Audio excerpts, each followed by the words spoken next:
సినిమాల నుంచి కాస్త బ్రేక్ తీసుకున్న స్టార్ బ్యూటీ సమంత సోషల్ మీడియాలో మాత్రం యాక్టివ్గా ఉంటుంది. ప్రస్తుతం తన హెల్త్ని మెరుగుపరుచుకుంటూ యోగా వర్కౌట్స్ చేస్తుంది. అప్పుడప్పుడు తన గ్లామర్ ఫోటోలను కూడా షేర్ చేస్తూ ఉంటుంది. ఈ క్రమంలోనే ఫిలిం క్రిటిక్ ఉమైర్ సంధు తాజాగా సమంతపై చేసిన అసభ్యకరమైన వ్యాఖ్యలు చర్చనీయాంశంగా మారాయి. దీంతో ఉమైర్ సంధుని సమంత అభిమానులు దారుణంగా ట్రోల్ చేస్తున్నారు. సమంత గురించి లేనిపోనివి అసభ్యంగా కల్పిస్తూ ఉమైర్ సంధు చేసిన ట్వీట్ దుమారం రేపుతోంది. ఈ ట్వీట్లో ఉమైర్ సమంతని అసభ్యంగా చిత్రీకరించేలా మార్ఫింగ్ ఫోటో ఉపయోగించారు. ఇంతకీ ఉమైర్ సంధు ట్వీట్లో ఏం చేశాడో గమనిస్తే, సమంత డివోర్స్ తర్వాత లిమిట్స్ క్రాస్ చేస్తోంది. సమంత నాన్ స్టాప్గా వన్ నైట్ స్టాండ్స్ చేస్తోంది.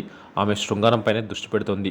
సినిమాలు చేసే ఆసక్తి కూడా ఆమెకు లేదు అంటూ ఉమైర్ చాలా అసభ్యంగా కామెంట్స్ చేశాడు. ఉమైర్ సంధు ఇలా సెలబ్రిటీలపై బహిరంగంగా కామెంట్స్ చేయడం ఇది తొలిసారి కాదు. సమంతపై ఇలా వ్యాఖ్యలు చేయడంతో నెటిజన్లు దుమ్మెత్తిపోస్తున్నారు. అతడిపై లీగల్గా యాక్షన్ తీసుకోవాలని డిమాండ్ చేస్తున్నారు నెటిజన్స్.